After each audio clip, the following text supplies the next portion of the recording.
There is this dual part of me to where I love pop culture. I love the Marvel movies. Those are the shit. But on the way to go see Captain Marvel that's going to come out this month, I'm going to be slapping 21 Savage, bro. Because you know what I'm saying? Because that's just my personality. Nerdy gangster, I guess. Is there an evolution with this song? Yeah, most definitely. The evolution now is my sound. I feel like Lakers was the first time I recorded myself and mixed myself and mastered myself. There is nothing in the Bay Area where it's just like, yo, this guy's doing this cool thing. I want you to come over. Especially from like my perspective as like a rapper or whatnot. Because I know a gang of other artists who I know do cool stuff, but like they don't get the spotlight or they're in the background. To be honest with you, there's things I'd like to see every player in the league or anybody with money do that LeBron is doing, like opening up a school. I think that's hella dope. Whether you like him or not, like the things that he does for his community is fucking crazy. I don't see nobody else doing anything even close to that. Hey guys, welcome to the Fergie Time podcast. Today we got on Michael DeAngelo here to talk about his new song coming up, and then also about his some of his older music and his new series on YouTube, New Material, right? Yeah, New Material. So let's just jump into a little bit about your background. For those who don't know too much about you, who first introduced you to music, and what types of music were you listening to from a young age? My mom. It's like my family. It's a musical family, but it would have to be my mom. I remember her playing like Gin and Juice. Like when I was a little Snoop kid. Dogg, yeah. Yeah. Like, and I had like some Batman sunglasses on. I don't know that she was telling me this, but I would have to say it was her. But who gave me like a balance? Like it would be both my parents, because she would be like more hip hop. My dad was like everything else, like rock and roll. Like if you go to the grocery store and the stuff that they be playing, he always knows like that song that's some obscure 70s song or something. So you got a different balance of music growing up, you said? Yeah. All right. Is there, like, now you make hip-hop, do you still listen to, like, rock and roll, stuff like that? Yeah, my favorite band is Led Zeppelin. Okay. I like to go hard in the paint. When I was, like, of course, that's, like, an older band before I was, alive. But, like, as of, like, right now, I don't want to get, like, made fun of, but I do like Maroon 5. I don't know about that Super Bowl performance. Taking the shirt off, I was like, I don't know, bro. But Maroon 5, I rock with them a lot too. But I would have to say I like the psychedelic stuff. But some like those grooves and those bass lines, I find those they end up in hip hop, like whether it's sampled or where they call it interpolation or whatever, they end up back in there too. So I feel like a lot of other artists and rappers, they like that shit too. They just don't know. And then you said you listened to like Snoop Dogg. Is there any other artists that you listened to growing up, like that you remember? Tupac, obviously. Yeah.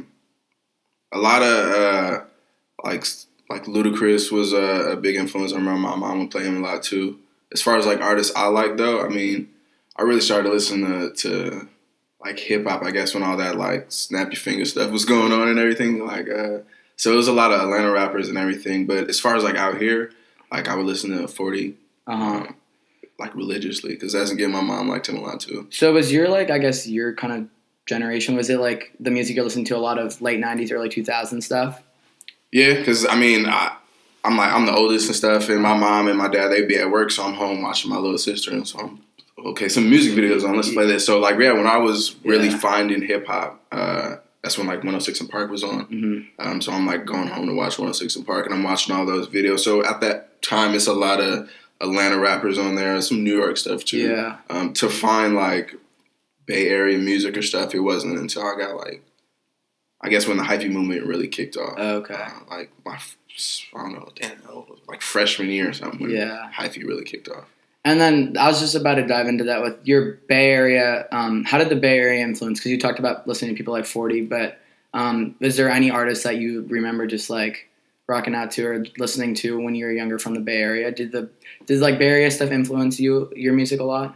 It does. It definitely. I mean, I'm originally from Norfolk, Virginia. That's where I was born. Okay. And my dad was in the Navy, and so was my mom too. So we bounced back and forth between Alameda and Norfolk, which is like the biggest base on the East Coast. Yeah. A couple times in the 90s.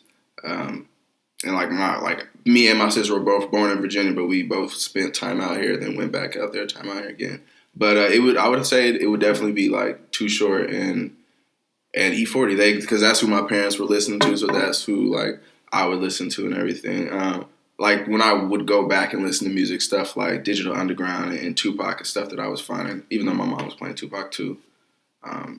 But you got to find your own identity in music and separate yourself from what your parents are listening to and whatnot. Yeah, for sure. So yeah, it was like a lot of like obscure stuff like the Federation and the Team and the Pack. I remember the Pack came to my high school prom, like that was hella lit. Like like seeing them cats up there, like, and I remember like in Virginia, like Vans and everything, like that was like skater culture. Oh, and it yeah. wasn't like, it wasn't cool, like, you know what I mean? Like, well, it was cool for like the skater cats, but like for like black kids or like people from like the hood, like it wasn't cool to have that stuff on. And that's where I just came from. Okay. And like everybody out here had like cartoon backpacks and like all this like nerdy stuff. And I was like, what's going on? That's kind of funny because the last dude I just had on, he talked about, he skated a lot when he was younger, and he just talked about how skate life influenced his music. But it sounds like, and you said Virginia, it was a lot different. Well, it's like it's where I grew up in Norfolk, Virginia Beach, that area. It's a lot of skate culture and everything. It's just like here it was adapted to, like everybody is doing it. Everybody was wearing Vans. Everybody had Converse. Yeah. It was so there. Virginia is the South, so stuff is still kind of like segregated, not like by like color, but just by your activities and stuff that you do. You know, if you're really into comic books, and that's really all you're doing, there's not too much bleed over and other stuff. But like people like me who I like a fucking wide gambit of things. Yeah, the Bay Area, this big melting pot that is perfect. So yeah, I could blend in with the you got Vans on, but you don't even skate. Oh, cool. But you also like this, that, and the other that I rock with too. That was really cool. That's cool. But no, totally. All of that got influenced into my music because I've been out here for so long now at this point. And then do you remember a specific experience that made you want to start making music? Was it because a lot of people, I guess, they start trying to freestyle, whatever, whether it's in junior high, high school, and then they start kind of going along and start making their own music. Do you remember there's experience where you're like, hey, I really want to start making my music? Yeah, like I guess in my senior year, I'd always like done like poetry and stuff like that. I was really good in English. Because this means the language we speak and we're just reading. Yeah. You know what I'm saying? And you just got to repeat the stuff that you read and maybe like write essays. But I've always been good with words. So it was easy. 10-page essay. Bitch, I got you what you want. Like, I'm not going to fake it though. I was like 12.5 on the font. But I started like battling like after school. Like Freestyle Friday on 106 and Park was like a thing. And shit. And so I guess some of the cats at school had set that up. And one of my boys, Rasan, we had like PE that sixth period, and we were walking back, and just like some stupid freestyle that I can't remember now. I started saying, it's like, oh, you should do the Freestyle Friday thing that we're doing. I did that. I beat a couple cats. It was smooth. A couple other cats from like other high schools were coming to battle, and that was cool too. Yeah. And I was good. And people were like, oh, you should record something. And I saw I recorded something. Okay. That first song sucked though. Do you remember what your first song was? It was like some corny like love song, and I don't even know why I did that. And because I don't even make love songs, like even now. Like, at that time, did you think it was good? Maybe. I don't know. Maybe. I don't that's funny because I mean, you hear a lot of people say like, "Hey, when I was recording that first song, I loved it. I thought it was hot." And then you listen back like 3-4 years later, and you're like, "Man, that was terrible." I think that's cap. I really think that's cap. I feel maybe there are some people out there who the first like rap song or whatever they recorded is fire, but nah. Maybe that first recording studio session was fire, but that first take you did sucked ass. I bet it did. Like there's no way because maybe not. I didn't have my voice on the mic.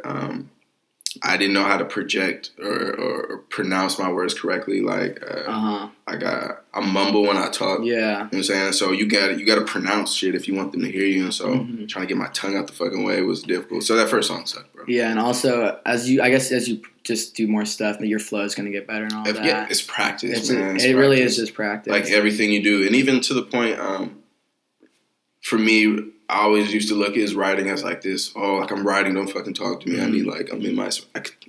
It's really not that. Yeah. It's not like I don't put like my heart and my soul into that like song that I'm writing, but it's not so much as I need an entire day to write this or nothing. It's practice at this point.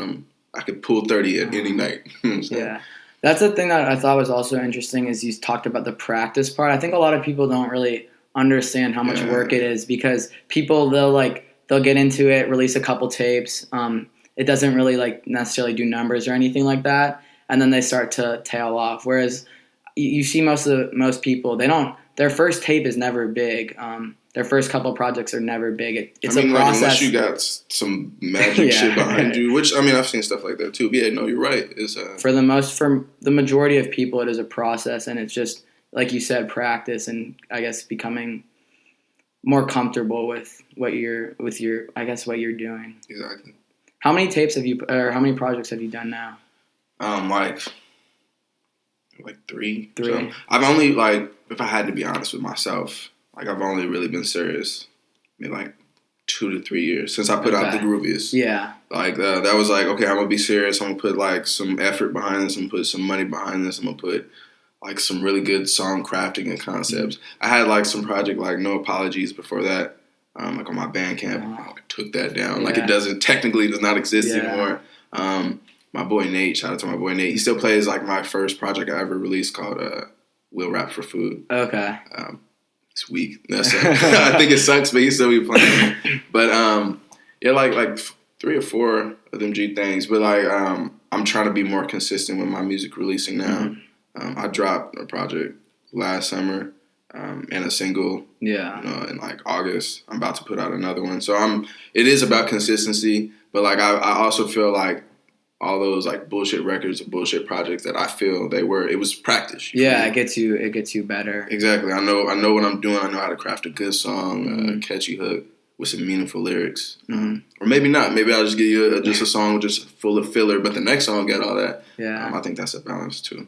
Okay, cool. Now let's just transition to the Grooviest, your EP that was released in 2017. One of my favorite songs, I think, was Comic Books and Tupac. And as you were talking about growing up, I guess, in Virginia and then also the Bay Area, I think it was kind of interesting because you said for a while, comic books weren't necessarily cool. No. And then, but then cool I think you were talking about almost from what I just heard you say. I was going to ask you about where this came from. You can let me know if this is right or wrong. But I got the vibe that there were kind of two pieces of your personality, and you were stuck in an area where you wanted to have both, but I guess it didn't necessarily fit into the. I don't know how to describe it. It's the cool, yeah, because there's or the acceptable. Yeah.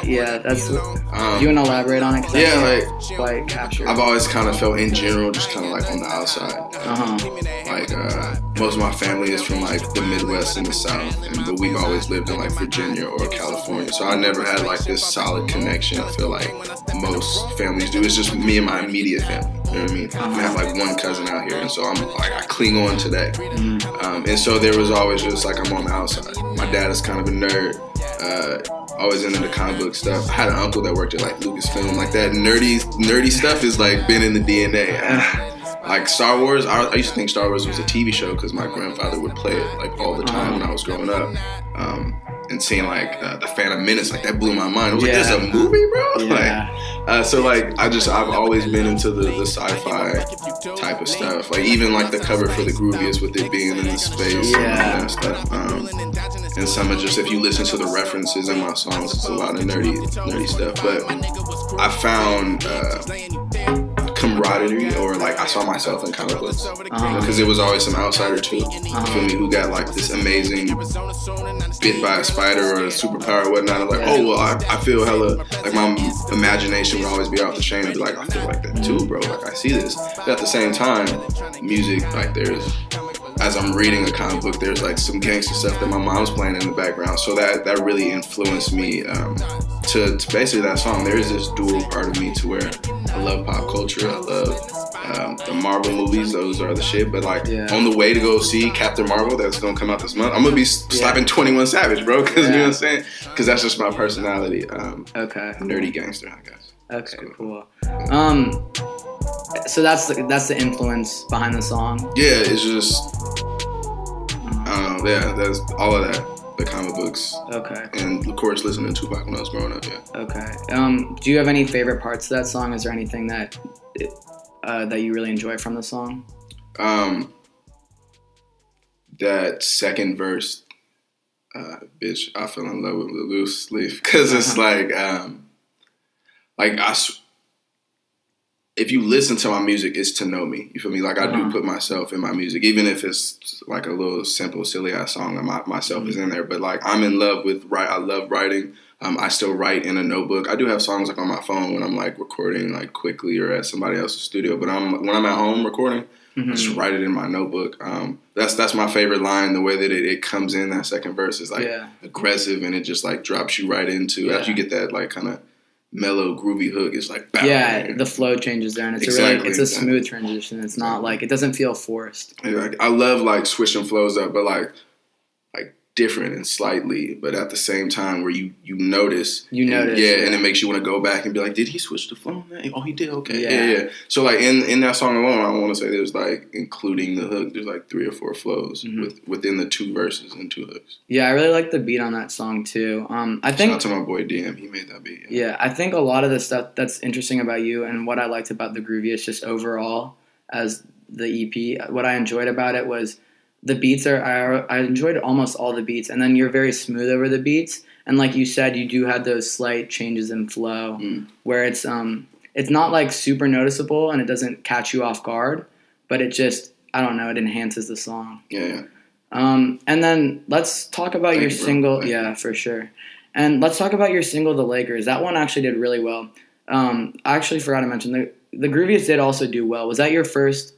That was, like I said, my first serious project. I put time, attention, and money behind it. I got on the Source website. That shit was lit. I was in All Bay Music Magazine. I know he's not the CEO anymore.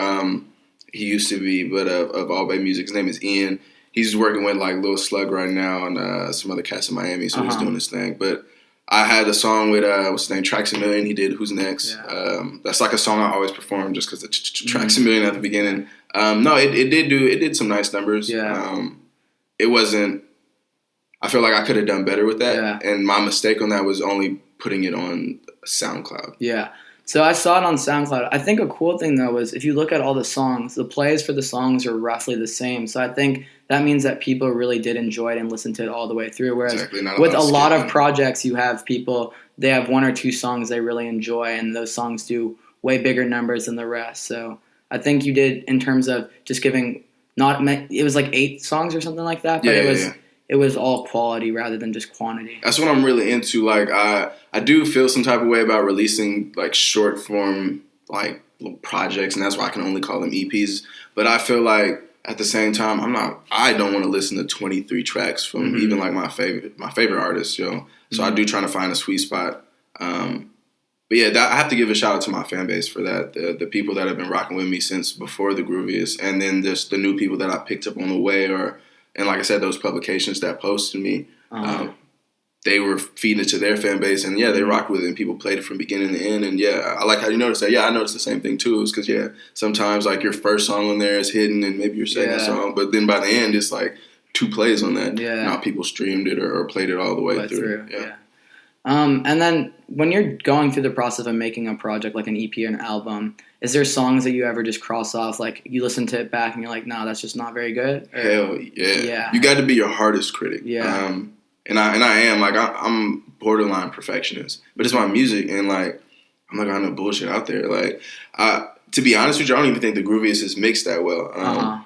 And I mixed it, and I could have done way better. I've been getting better at mixing. I mixed Lakers. I think that sounds better than the Grooviest, but I think that could be better. So I'm always like trying to make sure everything is crafted. Everything from the cover to if there's intros or skits or whatnot. But yeah, I do that all the time. I think there was supposed to be a whole nother song on the Grooviest, and I just didn't like the way it came out, and it got dropped. And with songs like that, I might come back to it, redo it, and put it on something else, or drop as a single. Okay. Or it just gets thrown in the trash and never heard from again. And at the end of the day with that, that's still practice, though, that you're going through and listening. I think it's good to be able to see, like, be your own critic, because there's a lot of people who can't critique themselves, and then they end up putting out way too much stuff that it's not terrible, but it's never really that good. Mundane, it's not something that's, I guess, moving them forward in terms of practice, but not in terms of actually their music. Exactly. Let's jump into Lakers now. So that single also did really well. Like you said, you thought it was mixed better. Going into that song, why did you decide to make it now? Is there anything to do with this basketball season with LeBron coming? I had no idea that was even coming, bro. I was in promotion for another EP. I had dropped songs I made with my ex-girlfriend. That was on Spotify, and it was like 6 songs, even shorter than the Grooviest. Yeah. And it was, I don't want to call it a throwaway EP, but it was something I just had to kind of clean my spirit, clean my palate with. I listened to that too. It was just, it was just different, like in terms of you had some voice recordings. Yeah. It was just completely, like although some of the sounds were the same, it was just completely different from the Grooviest in terms of that. It was just a different concept. So it was, I would say, my first concept project. I had way more to do with the production. I usually assist in the production. There was a few songs that I had like straight up produced, but on that one I had my hands like way more into it. Yeah, there was the voice recordings from like different family members, from different singers and like my friends and everything. But I had to get that song out the way before I could even release Lakers. I knew Lakers was coming in like April, because my boy had sent me this beat and I heard it, and just the hook came to me first. Smoking Purple, Count Gold, boy, like I'm with the Lakers. And I was like, oh, okay, all right, I like that. Just kind of ran with that. I kind of did. I tried when I was writing. I just tried to stay on target. I was writing just. First, I think I just got all the basketball puns or like little, what do you call it, punches I could. Yeah. And then I was like, okay, I get this. And then I created like some sort of story, and I just plugged some of those in. Some didn't make it, some did. And the ones that I thought was funny, I put into the hook, like in the background or whatever.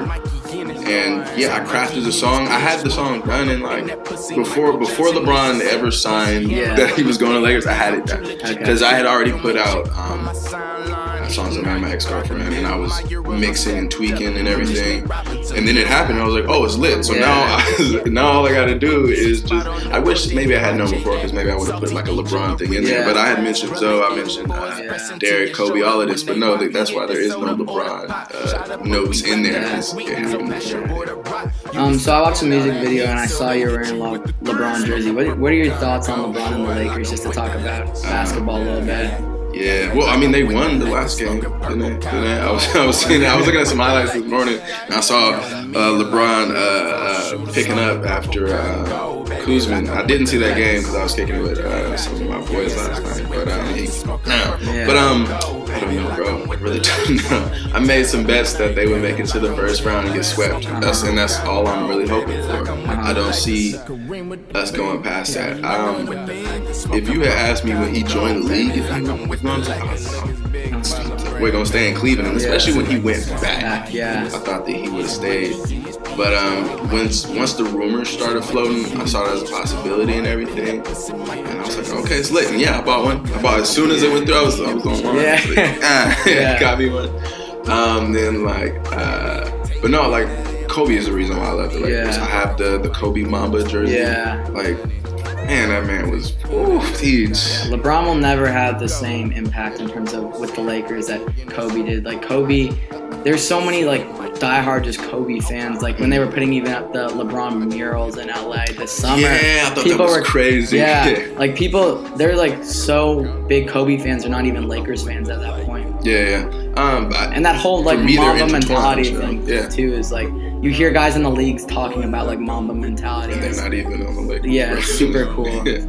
Kobe is a different beast. I think. I mean, it's up to you as like at any career that you take to make it your own, but also to take from the people that came before you.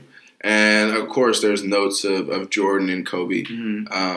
There's things that I'd like to see Jordan do that Kobe's doing. And to be honest with you, there's things I'd like to see every player in the league or anybody with money do that LeBron is doing, like opening up a school. I think that's hella dope. Whether you like him or not, like the things that he does for his community is fucking crazy. I don't see nobody else doing anything even close to that. But Kobe he's my player. I don't know about all that stuff he was doing in Colorado. I don't know about all that. You know what I'm saying? But I know when it comes to strictly ball, like that's my favorite player. Yeah, I think it's interesting you brought up the LeBron thing, because when he says more than an athlete, like he really means it in terms of opening up the school and this type of things he does with that school. He makes it more than just your average school. He provides kids in need with like the kind of structure and support that they need to be successful. And I think that's something really special that you haven't seen Jordan do because he's more about his own brand and This his is true. sneakers. And although like Jordan will probably be the face of basketball forever just because the Jordan brand is so big. It's beyond. Yeah, it's insane. 300 years from now, the world is still working. Like, you're going to see a Jordan sign somewhere. And like LeBron is leaving more an impact on the community. So I think they have different focuses, really. Exactly. That I understand the comparison, just like, maybe not with like the current rapper generation, but like I know the one before is like I'm the new Pac, I'm the new Biggie, I'm the new Jay-Z. You know what I mean? And I feel like Drake has modeled himself after Jay-Z, and Cole says that he's trying to be the Nas and everything like that. So like I said, you always take stuff from the generation before, but they do it differently. And I love whether he played for the fucking Spurs or the Raptors. I love what LeBron does for his community, and I'm happy that he's in LA. He'll do something in that community and make him like Nate Robinson, go to all the teams in the league and have him do stuff in those communities, because I feel like that's at some point when you start to get money like that, not even money like that, a platform like that, you have to pour back into the people who gave you that platform. Yeah, and I think that's also something that's interesting. Is social media era has given him more of a platform than Jordan initially had, because although like Jordan is a huge brand and he can do stuff in that way, having the social media platform gives LeBron almost more power. True. Because people are watching his every move, and I mean LeBron is. Bro, they be showing his socks. Actually I was about to just jump into Lonzo Ball, and the same thing with him when he joined the league. Like the camera was literally on his shoes for like a good part, like a minute or two of the game, because the whole big baller brand thing. What do you think about like Lonzo and LeVar? So it's a weird dynamic. I get shit for that too, bro. I get shit for the LeBron. I get shit for Lonzo. I mean, he's hurt right now, so it is what it is. I think his dad should shut the, just be quiet, bro. Yeah. Because Lonzo's a man, and I think at some point there will be that break. I think he's gotten better. He's a decent player. We are borderline in shambles right now. Like, I don't think we're in shambles. We could pick it up. There's still some season left. I'm probably being a little bit optimistic. But I do like Lonzo. I like his personality. I like how he's progressed since, the rookie year and everything. He's gotten way better at defense. And since he's been gone, actually, their defense has suffered. Yeah. So it shows the impact, for better or for worse, what he brought to the game. Mm-hmm. So hopefully, we get him back. But, they put Rondo in there. Mm-hmm. The big ass hands. So maybe Smeagol can do a little something. I swear he looks like Smeagol, bro. Yeah, man. Lonzo is just. I agree with LeVar. Like, I understand LeVar in terms of being a father. He's a great father. There's no question about it. He placed them in that. Yeah. But he just needs to Lonzo is an adult now, and LeVar needs to give him a little space in terms of like. When you talk bad about someone, like his boss, like where do you think? Where do you talking think about Walton? Like, you need to be out of here. Let me be the coach. And talking about Magic too, like. Where do you think LeVar gets all that stuff? Because LeVar's not in the Lakers facilities every day, so I think he's bullshit. It sounds like, but the way it comes off is it's like Lonzo is saying all this stuff, and I mean Lonzo obviously is gonna say stuff to LeVar, but the fact that LeVar comes out, I'm just surprised Lonzo hasn't not called him out for it, because it's your dad. It is someone who's been supporting you from a young age, but just taking him aside and said, hey, like, I need you. This is for my job, for my life. Like, I need you to give me, like, I almost just be quiet. Like, that's like, I don't know about you, but like at a point, you and your dad, you have that point where you look at each other in the eye, and he knows that you're a man, and you know that he knows that you're a man. And me and my dad had that thing, and like, I'm gonna take advice, and I jokingly call him my dad, my wartime concierge, like the monster movies. But because when some producers like talking some yin yang I don't like, or one of these promoters are talking stuff, I call my pops like, should I pull up on this dude, or what's the smarter way to handle this? And he'll calm me down, and then he suggests ways, and sometimes it is the more aggressive way. But that's because we know, like, I'm a man. I don't think like Lonzo has had that conversation with his daddy, because his dad be going on like interview tours. Yeah. Like, I'd be damned if my dad, like if my dad, so Michael was saying, like, no, don't speak for me. You know what I'm saying? But he got to be like, Dad, chill, and he hasn't had that conversation yet. You can tell, and I think that's the final, like on Super Saiyan. I think that's the final form, of Alonzo is when he can be like, Yo, Pops, I need you to be cool. Work on them younger ones that ain't in the league yet. Work on them because I got this. And I think when he does that, you'll see a little bit of evolution in Lonzo's game in terms of he doesn't always look like the most confident on the court. Exactly. And if he could stand up to LeVar and just not push him out of his life at all, but just say, hey, like I am my own man, and kind of see more eye to eye with him, because I feel like Lonzo still kind of like doesn't look up to him, but they're just not on the same level now in terms of like. Not respect, but I don't. It's definitely respect. I think it is respect. You think it is respect? I feel like his dad doesn't respect him like that. Respect him as an adult. Yeah. Okay. He's like, I don't want to speak for another man or how he raises his kid. But from the outside looking in, it's like, I got you here, bro. I know what's right for you. So I handled all these other deals. To me, it looks like a rapper in like a label deal. You feel me? And like the label is like, this is what I'm going to do, bro, for you. But that doesn't mean that you can't progress while in that label. Yeah. You can't do your own thing while in that label. Yeah. He just needs to poke his chest out, bro. Don't he got like some wings tatted on him or something? Spread your wings, bro. Spread your wings. Come on, dog. Yeah. Come on. But I don't know. I think he's a decent player. He was kind of weird with the slingshot. I remember playing that on 2K and be like, I can't play. Yeah. What do you think about Luke Walton? Because that's always a topic for discussion too. This is the last one, and then we'll talk about your new song. I like Luke. I liked him when he played ball. I think I can't blame him for everything. It's the team, and of course, I don't think it's his coaching because you can only do so much. But we need to get them rotations right, bro. Like we need to get them rotations. You need to figure it out because it's March and he's still trying shit out. Yeah, I think part of the issue though is all the injuries, which make it difficult. But still, like everyone gets injuries. The rotation is just like it's just a mess. Yeah, I don't think the Lakers themselves has figured it out because they're so inconsistent. Like Brandon Ingram, one game he'll put down like 24, 25, and then like the next game he'll have like 8 points, and you're like he's timid. What can I get out of him? Well, like I know when he came in, there was all these Kevin Durant comparisons, but like if you catch Kevin on the fucking perimeter, it's a wrap. You know what I'm saying? And if you give him a little wiggle room in the paint, it's a wrap. And that's not the same thing with Ingram. I feel like he's not aggressive enough. I do like Kuzma though. I feel like but sometimes he be timid too. But he's the aggressor on the team. I like that we got McGee because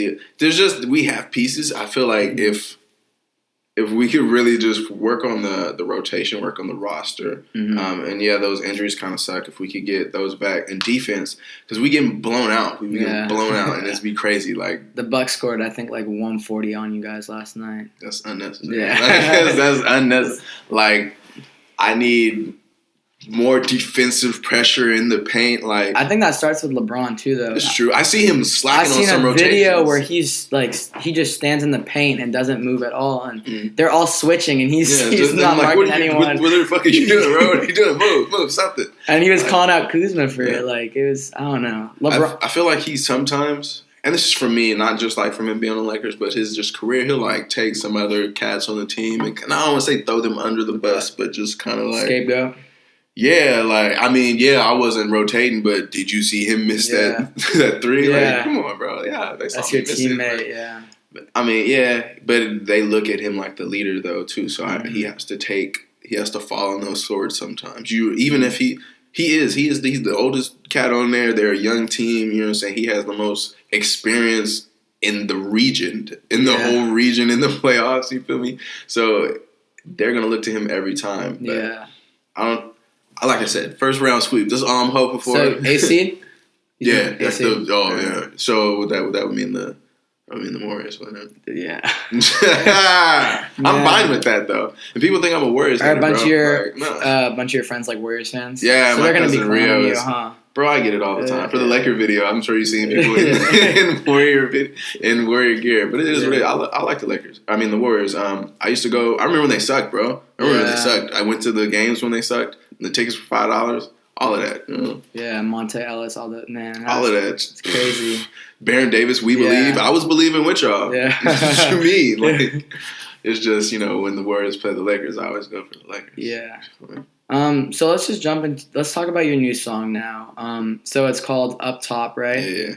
What new stuff do you think you're bringing to it, and then what old stuff are you using? Because obviously as you make more music, you start to evolve. What do you think the evolution is? There an evolution with this song? Yeah, most definitely. The evolution now is my sound. I feel like Lakers was the first time I recorded myself, mixed myself, and mastered myself. The grooviest and everything, I did that in a studio in Berkeley, actually. Shout out to my boy Plizzy. He mixed the majority of that stuff. Tracks a Million, of course, mixed his track, and then one of my homies, Ray, mixed a couple other ones. But it was just kind of I let other people do that and craft my sound and do the little double things and. But on Lakers, that was me, and like I said, I got better from there. So Up Top, that is my sound currently. I have a whole project. I think it was 11 or 12 songs done. All have not that don't sound like Lakers and Up Top, but are that sound and that groove. So you feel like you're finding a little bit of a new sound, not obviously pocket, every sound is going to be different for each song, but a little. Yeah, like you said, a pocket of sound. When you hear Travis Scott, you know that it's Travis Scott. Yeah. Straight up.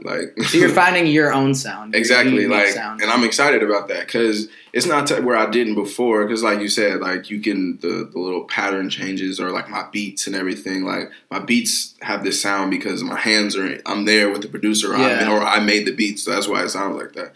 But, I didn't have any control of how my voice sounded. Okay. And I got different inflections to my voice, and so to put all that in the music and edit it a certain way, the way that I like it, the way that I think that it sounds good, is really exciting to give that to people because I feel like that's my truest. I've said it 13 times. That's my truest sound. Like I said, I'm in the pocket. I'm Brady with it right now.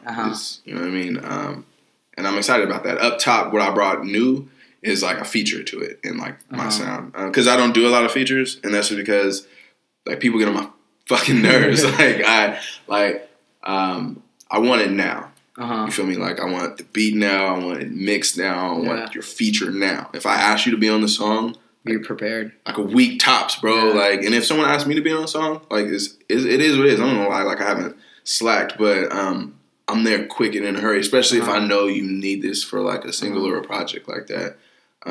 So I don't work with a lot of people outside of my crew and everything.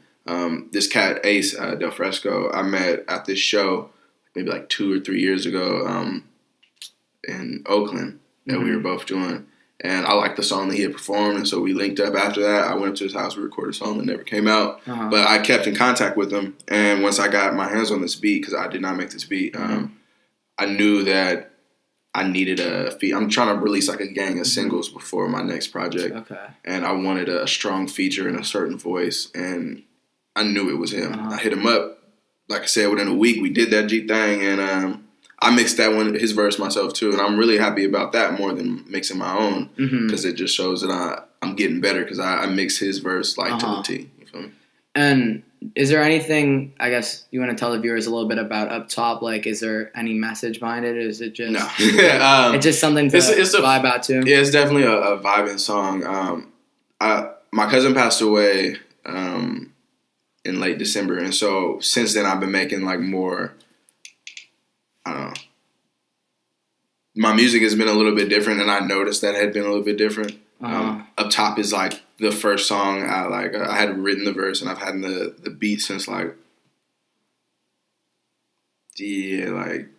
January and whatnot.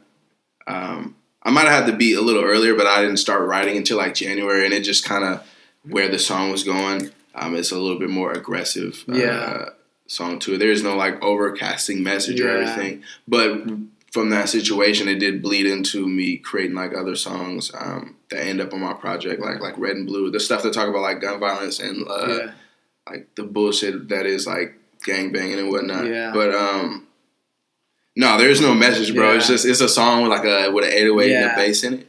And I think the hook is super catchy. The video that I have planned out for it, God willing, the creek don't rise, it should be pretty dope too. Yeah, that's the vibe I got too. I just wanted to make sure. Is there really something deep? Nah, bro. It's just I want you to play it with your bass all the way up. Yeah, you feel me, or some headphones. And that's like because I mixed that motherfucker. Yeah, I think that's a good thing too because sometimes like there's artists that are purely message, and when it's purely message, like it sometimes can get a little like although it's interesting, it can get like a little boring. Like you need that mix of something you can really like bop out to. I don't want to preach to you. I don't want to preach to you. No, I don't mean to twist it. I am an artist with a message. And even in songs like that, I'm always about stack your money. Yeah.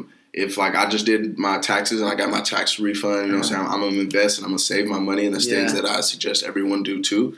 Like jewelry and all that stuff is groovy and like cars are cool too, but those depreciate. You know what I mean? Like I own my home and I think that's what everyone should do too is like own some property. Yeah. But like, and I put that into my music. But I also you just listen to the verses and you can hear it and shit. Yeah. But no, I think that you gotta have fun. I'm sure Martin Luther King was, partying too. Me and my girl, we watched the other day Milk, what's his first name? I forget. But he was on a city official in San Francisco, but he was a gay city official in San Francisco. He was partying like, you know what I'm saying? You can make change and party too, be progressive and have some fun too. And it ain't all got to be like, you know what I'm saying? Feed the children, save the world. You know what I'm saying? Let's drink some of this Hennessy. But no, I definitely try to have a message sometime, but not on this one. No. Yeah, for sure. All right, just to talk about your music before we go into the YouTube series, do you have any goals for 2019? You said you have another project coming. I do. I want, like you said, Lakers got like 15,000 streams on Spotify. I was juiced when it hit 5,000. Were you expecting? So you weren't expecting that necessarily. I had a goal for 10,000. Like I had said it out loud. I believe in like speaking stuff. You know what I'm saying? And I said I wanted 10,000 streams. But at that time, I hadn't even released the song yet, so it was kind of like whatever, Mike. Like, okay. I guess in my head I call myself Mike. But when I dropped it and like it was a perfect storm. Like the LeBron thing happened and everything. So and the Lakers were actually kind of doing good. I think that when I dropped it and like hype was up. Yeah. And so like people were catching it and I did a video and the video was like kind of popping on my Instagram. And so it just all kind of worked out. They got picked up on some Spotify playlists. That's what really helped me. And from there, it was off to the races. And because of that success with this song Up Top, my goal is I want to do 20,000 on this one. Lakers, it hasn't petered out because it like I said, it did 10,000 and then like it was 14 in January and it's 15. It's still going up. So it'll cross 20,000 eventually. But I want like the initial rush that Lakers got for Up Top, I want the initial rush to be 20,000. And I plan on dropping another single after that I got called Just Saying that I recorded and mixed, and I want that to do 40,000 and so on and so forth. I'm trying to double. So just keep progressing this year? Definitely. I want to progress in my fan base. I want to progress in my website. And that's where your YouTube comes in too, right? Exactly. Well, that's where my brand, I'm trying to build out my brand. That's where the YouTube comes in. I feel like that's important for artists. And then you talked about this also a little bit too with collaboration that you don't like to collaborate. But are there any artists that you're looking like to collaborate with? Do you have anyone in mind that in the future you want to work with? Like, of course, there's people I would want to work with. I don't sound like a dick. Yeah. I don't want nobody, bro. Like I'm solo on this shit. Nah. It's just I'm particular, bro. Like with the music, and it's because I be in a vibe when I make a song. I'm like, oh, so and so sound great on this, and I send it to you, and then you take 3 months to send it back to me. I'm not even in that vibe. You want someone else who's also as interested in the exactly. If it's I mean, like in this space that we're in now, like independent and on the lower spectrum of the things, because I'm not gonna front where I'm at right now. Even though Lakers is like streaming more than most of these cats out here. Like I understand people got like day jobs and people got like lives and people got like kids and people got like girlfriends and boyfriends and all this, and that's wonderful. But like I'm serious and I'm trying to work. But as far as like we're working with other people.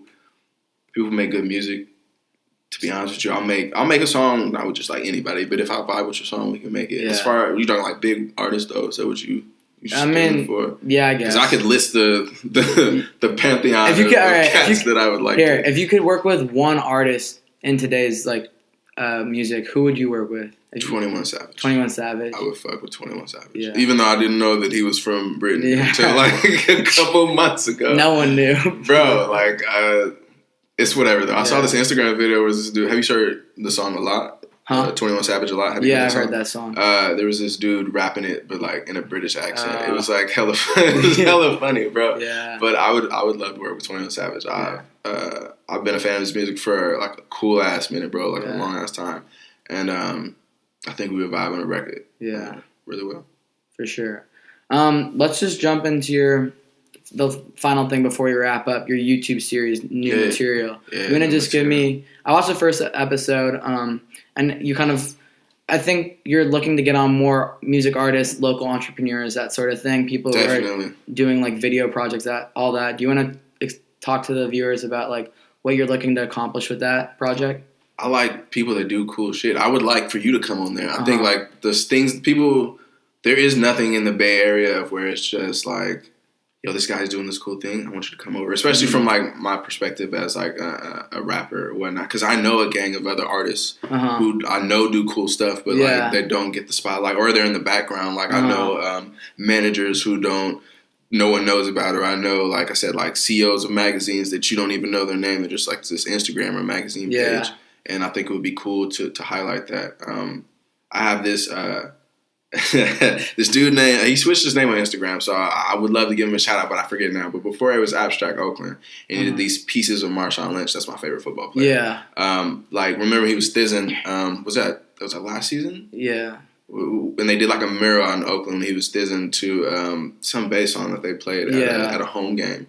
And they don't have a home next year. But he did a mural, not a mural, but like a reinterpretation of that for me. 2 of those of him dancing. And I would love to have like people like that on just to show the artistic side of this spray paint glass thing that he did for me, because it's awesome.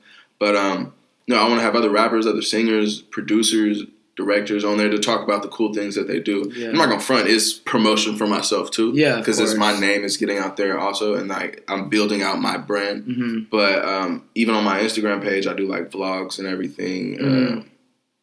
Just keeping my fan base tapped in with what I got going on, and that's just like the final form, the extension of that.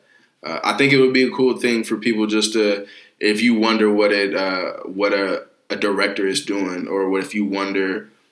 Like every artist has a different process of how they're writing or how they'll even set up for a video production. It would be a good place to learn that. Or like I'm gonna have this artist on, like he sketches and draws, like legit like paintings for people and everything. And sells and sketches, and have him on there and just the thought process that he goes through.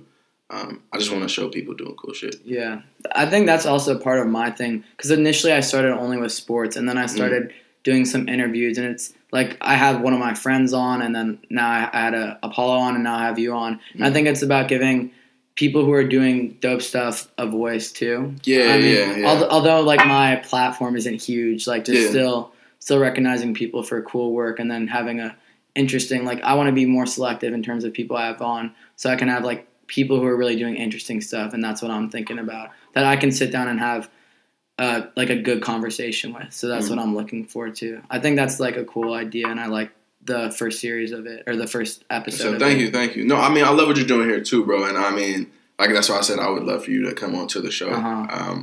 Because I think people like us who, like I have a platform, and it's not crazy big or whatnot, but if someone who has less followers or less fans or more fans or followers than me, to put them on there is just to show what they do, I think that's cool. I would want to have like a chef. I know like this dude that makes like smacking like weed infused food, and to have him on there and talk about, bro, this is where I get my weed, and this is blah, blah. That would be amazing. And all my pothead homies they would watch the shit out of that and be like, okay, so I need to go over here and buy 10 pounds of this. But you can't buy 10 pounds. Don't. You're gonna go to jail, bro. But no, I'm a fan of things, of stuff. Like I said before, like Star Wars and stuff like that. So I know what it means to be a fanboy, to appreciate like art. And because some artists will be like, it's all me, and I do be like that. Don't get it twisted. When it's my project release, my show is about Michael at that point in time. But I want to show my friends that are doing cool stuff, just like you. Like it started off one way, and then you like, because I had the idea for New Material maybe 2 years ago. And I shot one where it was me, like, and I was the first episode of New Material, and it was me talking some bullshit like I was talking to myself, and that was corny. It was weak, bro. I was like, nah. And so I went back to the drawing board. I watched some YouTube videos on how to do some intros and some cool ass lower thirds and stuff. And I was like, oh, okay, all right, I think I know what I'm doing. And I just called up some homies and say, hey, you want to come over and smoke and talk about what you do? And everybody wants to talk about themselves, bro. Yeah. So they was like, yeah. Yeah, for sure. Yeah. All right. I think that's going to be it. But do you want to just talk about, not talk about, but just plug your stuff and shameless plugs. Plugs. And then also, let them know about where your new song will be at. And okay, most definitely. Well, first and foremost, my new song Up Top comes out the 8th of March. So that's this coming Friday. It's going to be on all streaming platforms, Spotify, iTunes, Apple Music, fucking Instagram, just anything, what your grandma listens to is going to be on there. iHeart, all of that, and a bag of chips with just a little bit of dip is on there. And I will be dropping a video for that soon. My new thing is I'm going to be dropping a single like every month. So next month will be a new song. New material, I got a new episode dropping this Tuesday. It's like every other Tuesday at 2. Tuesdays are my favorite day of the week. So that's coming out. Just watch my episodes of new material, listen to my music, and stream it. You can follow me on Instagram. I'm usually on there, DeAngelo the God. And then, like, the Cole Gang page is also something that we have a lot of the other artists and things that we rock with on there. Like my homie Ray and my homie Lee. That we all do music. Cole Gang is a collective of just, like, a whole bunch of other artists and producers and DJs. Okay. I'm just like a face right now. But so make sure you tap in with all of that. My website too, colegangmusic.com. Yeah. Sign up for the email list. I'm really active with my fan base. I tap in with people. I got like a solid group of people that rock with me, and we're growing by the day, and I love it, and I love them, and they really rock with my music. And we're just going to keep progressing and taking over stuff. Feel me? Yeah. Yeah. All right. And then also all his stuff will be in the description. So if you're interested, make sure to go check it out. Tap in. And then thank you guys for watching. Hope you guys enjoyed this interview. Go follow me at the Fergie Time Podcast. And if you're interested in coming on for an interview, something like similar to this, make sure to shoot me a DM and we can arrange a time and work it out. Thank you guys for watching, and peace.